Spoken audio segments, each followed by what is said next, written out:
Let's go behind the doors of this 7-story townhouse of Jeffrey Epstein. Behind the walls of what stood as the innocuous JE plaque etched in stone. Broken wooden doors in places more than one. This portrait of Bill Clinton, painted in a blue evening gown, donning Epstein's wall, is totally viral. Here's the Clinton print from another angle. It is casually hanging in what seems like a file cabinet. Here's another room, seems like a regular home office. But zoom into the walls. Marilyn Monroe appears to be framed up there, a visual of a lady in bed, candy on the table. Into the stationery room. It seems like regular stationery supplies, but zoom in further and you'll see a stack of the book, Fire and Fury.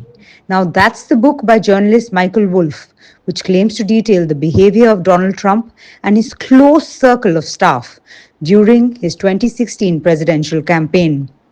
For some odd reason, Epstein had 3 copies of the books, stacked one on top of the other, right under 2 copies of the TOEFL IBT books, which also seems odd, given the TOEFL IBT is a learning book for non-native English speakers around the world. The strangeness of the Epstein-Clinton relationships seems to grow through these pictures. Look at this picture in the bathroom above the toilet seat. It's a strange choice to have what seems like a caricature of Bill Clinton and Epstein together, hanging up in the bathroom right above the commode.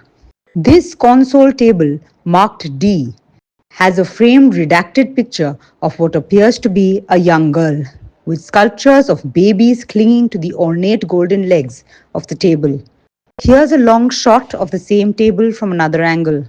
It seems to establish quite clearly it was right by the fireplace in one of the living rooms.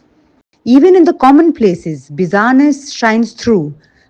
For example, this entryway couch with an iron sculpture of a young boy in a cap seated. Or this one from the inside of a bathroom with framed pictures of what seemed like naked women or little boys looking at their private parts. Or this one where as the staircase comes down to what seems to be the entryway foyer, instead of a chandelier hangs what seems to be like a showpiece of a woman wearing a wedding dress, clutching to a rope that falls from the ceiling. In contrast to several of the inside pictures of Epstein's home, which seem deserted and unkempt, is this ornately decorated living room. Hanging chandeliers, antique, well-polished wooden mantels, and a hand-woven carpet. But as creepy as the rest, on the carpet lays a taxidermy Royal Bengal tiger, casually sprawling.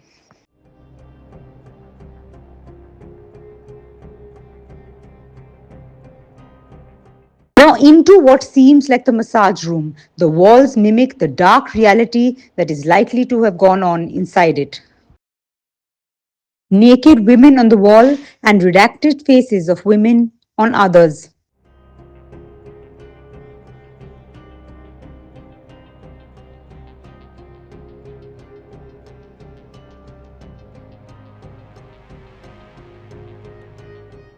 The art that Epstein chose also had painted naked women, like this one, casually sitting in a park.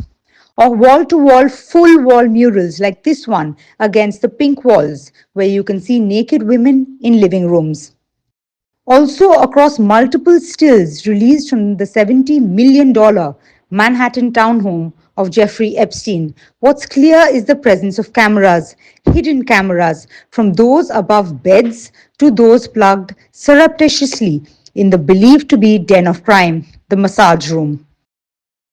A photo of Andrew Mountbatten Windsor lying on the laps of women has surfaced in the newly released Epstein files by the US State Department of Justice.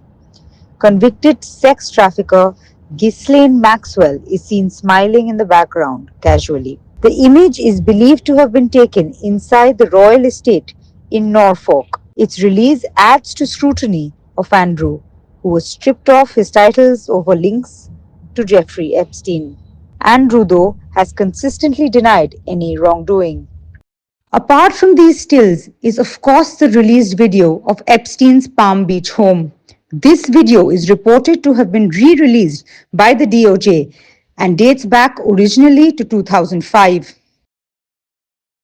The Palm Beach home is where many of the crimes that Epstein undertook were undertaken. The home was later demolished after Jeffrey Epstein's mysterious death.